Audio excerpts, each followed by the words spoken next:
ഒരു കൊച്ചു ഗ്രാമമുണ്ട്. ആ ഗ്രാമത്തിൽ ഉള്ളവർ മിക്കവാറും തന്നെ എല്ലാവരും ദരിദ്രരാണ്. അങ്ങനെ ഇരിക്കെ തണുപ്പ് കാലം വരാറായി. ആ ഗ്രാമത്തിൽ ഒരു വൃദ്ധനുണ്ടായിരുന്നു. വളരെ ദരിദ്രനാണ്. തണുപ്പ് കാലത്ത് തണുപ്പ് അകറ്റാൻ അദ്ദേഹത്തിന് ഒരു കമ്പിളി പുതപ്പില്ല, ധരിക്കാൻ ഒരു കമ്പിളി വസ്ത്രവുമില്ല. എല്ലാവരും ചിന്തിച്ചു, ഒരുപക്ഷെ അദ്ദേഹത്തെ നമ്മൾ സഹായിച്ചില്ലെങ്കിൽ ഈ വൃദ്ധൻ ഈ തണുപ്പ് കാലത്തെ അതിജീവിക്കുകയില്ല.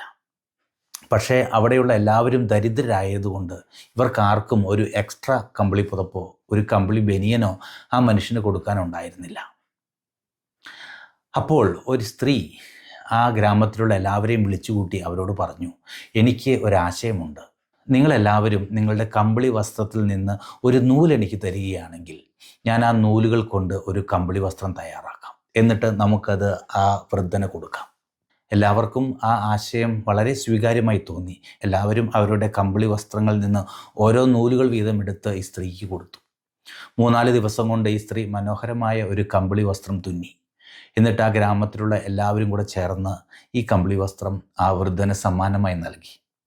ആ ഗ്രാമത്തിലെ ഏറ്റവും മനോഹരമായ കമ്പിളി വസ്ത്രം ധരിച്ചത് ആ വൃദ്ധനായിരുന്നു. കാരണം അത് പല നിറങ്ങൾ കൊണ്ടുള്ള നൂലുകൾ കൊണ്ടുണ്ടാക്കിയതായിരുന്നു. നോമ്പിൽ നാം അനുഷ്ഠിക്കേണ്ട 3 കാര്യങ്ങൾ: 1 പ്രാർത്ഥന, 2 ഉപവാസം, 3 ദാനധർമ്മം എന്നുള്ളതാണ്. സുഭാഷിതങ്ങൾ 19:17 ഇങ്ങനെയാണ് പറയുന്നത്: ദരിദ്രരോട് ദയ കാണിക്കുന്നവൻ കർത്താവിനാണ് കടം കൊടുക്കുന്നത്, അവിടുന്ന് ആ കടം വീട്ടും. ദൈവം നമ്മുടെ കടം വീട്ടുന്നത് ഒരുപക്ഷെ നമ്മുടെ മരണസമയത്തായിരിക്കാം, ഒരുപക്ഷെ മരണാനന്തരമായിരിക്കാം.